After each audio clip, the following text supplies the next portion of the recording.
Hi, and welcome to the next episode of Making Mannequin Heads into Planters. This is going to be a shorter episode because I'm using up the rest of the SculptCrete. Works like clay, hardens like concrete. I need to order more. Order yours now. And so what I did was I did a mixture of 3 to 1, 3 of powder to 1 of water, and then I added some more water to it so that it's a little bit more malleable. I'm actually going to put a little bit more in there now, get it to more goopy, because it's going to start setting up. And this is picking right up from the last episode. And like I said, it's going to be a short one because it's just going to be me applying SculptCrete onto this head. We finished up applying it on the head that's behind it right here. And so what I'm doing now is I'm applying it on the inside of the rim. And so what I'm going to do is I made a little snake, and I press it onto the inside edge. Now, why the inside edge, Patrick? Why not the front edge and then go over the back? Well, the little experience I have with this stuff already has shown me that if I do go from the outside to the in, it does not work as well. So what I'm doing is I'm going from the inside to the outside. It allows me to really use both fingers, pinch, pinch, pinch, pinch, pinch, to get it in there and get it to stick to that rougher foam on the inside. The foam the little whatever they are, it's the little beads. And then I'm just applying on the rim, which I will then go around and add to and press down. I want this to be a light, thinner coating. There we go. This is the base coat. So this is the undercoat. Not very exciting, but it is fun to do. I would encourage you, this would be actually really fun in my book, to do it along with me. Have the video set up wherever you're working at your workspace, on your phone, your tablet, or your computer, your laptop, whatever. And I've been doing this with pottery, where I'm learning how to, what's called throw off the hump. Because I like working in miniature in pottery. And working in miniature, it's very difficult to work with half a pound of clay and make a miniature just from that half a pound, because you can't get under it. It's just challenging, right? Which makes sense if you think about it, because you're working with a very small amount of clay. So what this is you use a large amount of clay. You use like 4 pounds of clay, 3 or 4 pounds of clay. And you just use the top part of that clay. It's called throwing off the hump, or throwing off the mound. I don't remember what it's called, but I like hump. Actually, it is hump. Throwing off the hump is what they call it. And it's kind of the way that they would do production pottery, where they would make like 10 glasses off of one slap down of, or 10 cups, 1 slap down of clay. It's pretty brilliant. So I tried it by myself. It was terrible without looking at any instructions, just trying to figure out, all right, logistically, it should work like this in the Patrick brain. Yeah, well, it kind of almost sort of wanted to work that way and really didn't. It was very frustrating. So then my instructor, Tony, over at there we go, Junk Pot Studios, he was like, I'll give you, this was during class. He says, Patrick, come over. Anybody else who wants to learn, come on over, and I will give you a demonstration of how to throw off the hump. And it was kind of fun because it was like a big old mass of clay, and I was able to physically watch him. So then I was like, well, okay, this is let's watch and learn and do and learn. But I need to have reference. So then I set up my phone. So this is all coming back to how you watch, how you decide to watch. Oh, and by the way, I had sprayed the foam with just a light misting of water to help it sort the SculptCrete, blah, blah, blah, whatever it is, just to see if that would help it stick, and it really did. It was very, very helpful to get that moisture level up on the undersurface. Even though it's foam, it actually made a difference. So this is a great consistency. with that added water, just keeps it really easy to work. I'm not having to press real hard, and I'm not fighting the clay or the SculptCrete at all. Ooh, there's an ear. I don't think the other side actually has an ear, which is a little weird, but I just realized this side does. So I'm gonna keep that indentation around the back and then build it up on the front as I work my way around. Now what I do want to make sure that I look at are any sort of seams. I don't want there to be obvious seams because they may be difficult to cover up later with more clay or more SculptCrete. Yes, I know I keep on wanting to call it clay. I keep doing that, but whatever. You know what I'm working on working with. Yeah, so throwing off the hump, ended up, I had a video in front of me of one woman who does a really, really nice video series. I can't, and I apologize, but I can't remember off the top of my head, but look her up on YouTube. I had YouTube going on my phone in front of me. I'm at the wheel, and Tony then shows, you know, what his approach is. Then I'm watching her, and I get another approach. As I'm doing it, I try to walk through it physically with her. So the deal is when watching Tony, I'm all the way down at the other end of, literally like the other end of the studio. I could not be on a farther wheel than Tony, our instructor, is. So I kind of stand there and watch and then try to remember what the hell he just did. But with the video, what's really cool is that I'm able to literally do it with her as she does it, literally.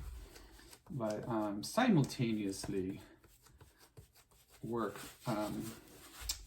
and throw off the hump. And boy, did that go well. I think I kind of have a knack for throwing off the hump.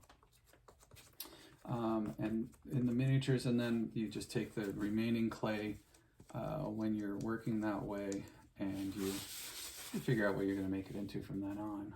All right, there we go. So where is this ear over here? This ear got completely mashed. Oh, there, I feel it. There's the back of the ear. Wow, that's really wild. You can barely tell that it's even there. Well, we're just going to emphasize that a little bit just to make sure I know where it is. Bring this SculptCrete down, spread it over. I'm using the back of my finger to do that, just so that it's a little bit more even. We get a little bit of definition behind the ear to compress it in there. And here we go. It's very, very thin right there.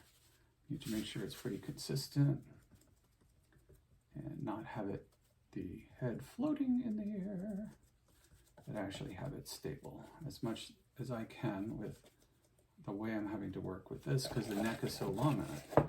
All right, here we go. Grabbing some more out of here and putting it on and then smushing it down so it adheres or at least sticks or creates a suction to the, there we go. Bring that ear out a little bit more so that I can use it or not use it later, but at least then I know where it is. And it's not completely lost, even though I think it's not really that accurate. But anyway, so getting it real smushed down will hopefully make it so that it sticks well. Seems to be sticking well to the foam underneath. And here we go. Big old gob there. Because I'm running out of time, not with you, but with the SculptCrete.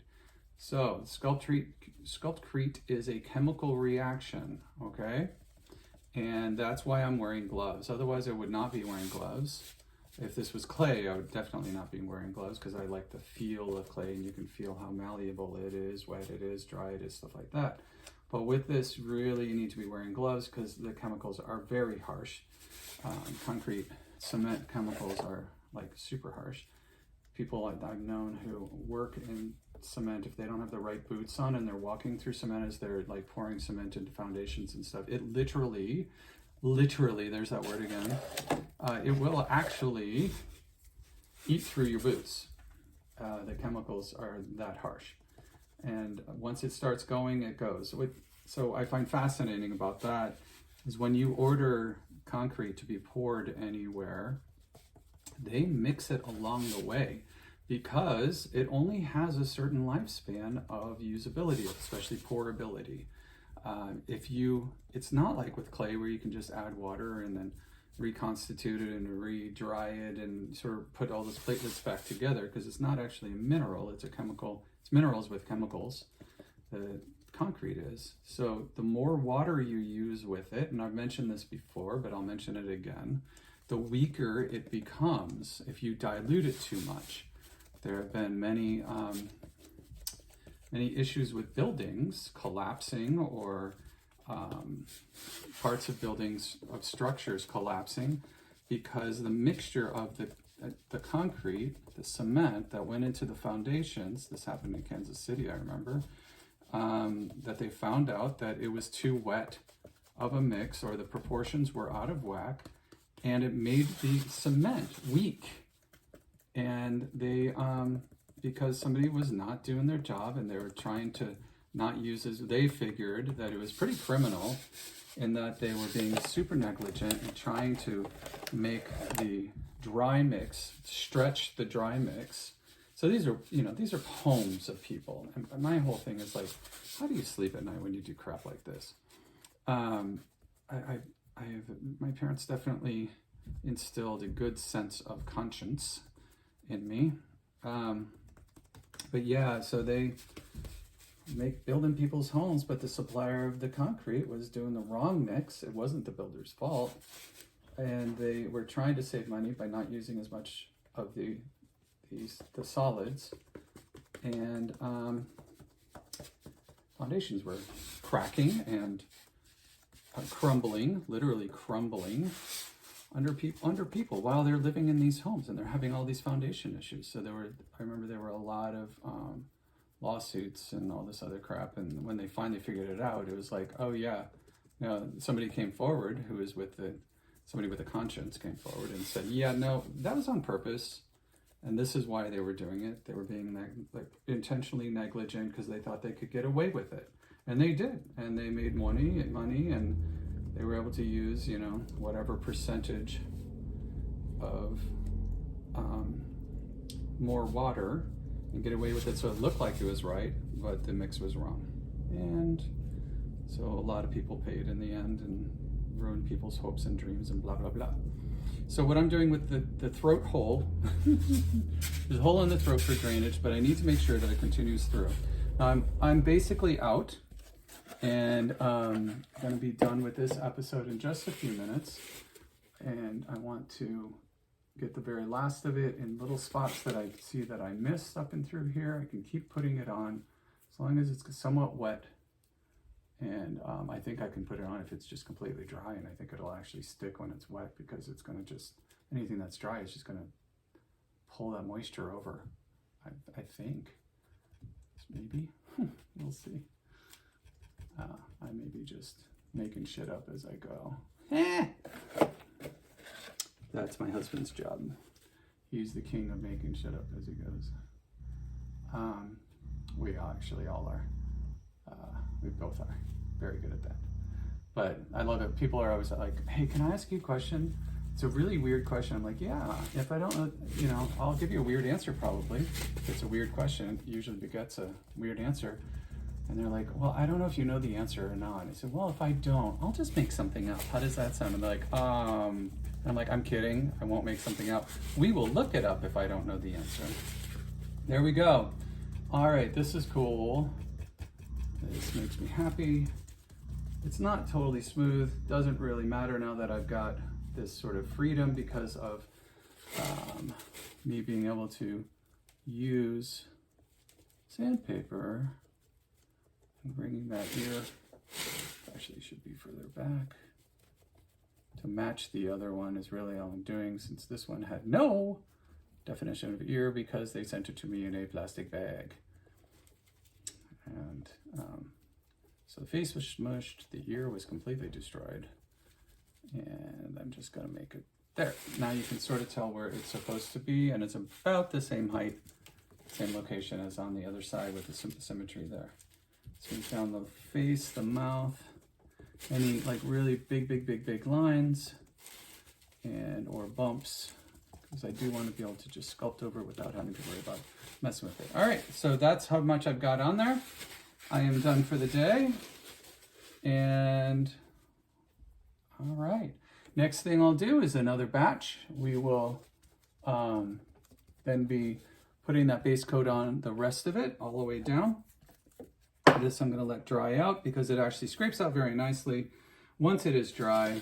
And this one's going to be dry soon. It's already setting up, which is awesome. Oh, that's kind of neat. So you can, I just discovered, if it seems gloopy or rough, you can let it dry a little bit, let it start to cure, because that's what it's doing, like we talked about. And then once it's curing and it becomes more rubbery, more set up, you can go ahead and just use your fingers on it like I'm doing. Tap, tap, tap, tap, tap, and it smooths it down. Haha, thing to learn.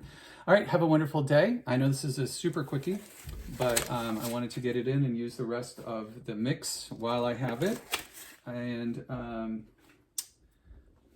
put more love out in the world. There's not enough love. So like, subscribe, share, do all those things you're supposed to do. Haha. I hope you enjoyed this episode, and I'll see you on the next episode where we put more SculptCrete on, and then we figure out what the next designs are going to be for the heads. Also, there was some, apparently my fingers, I got a couple of holes in my gloves. Ooh, I got to go wash those. I don't want this stuff on my hands. So the inspiration was well received for doing other body parts.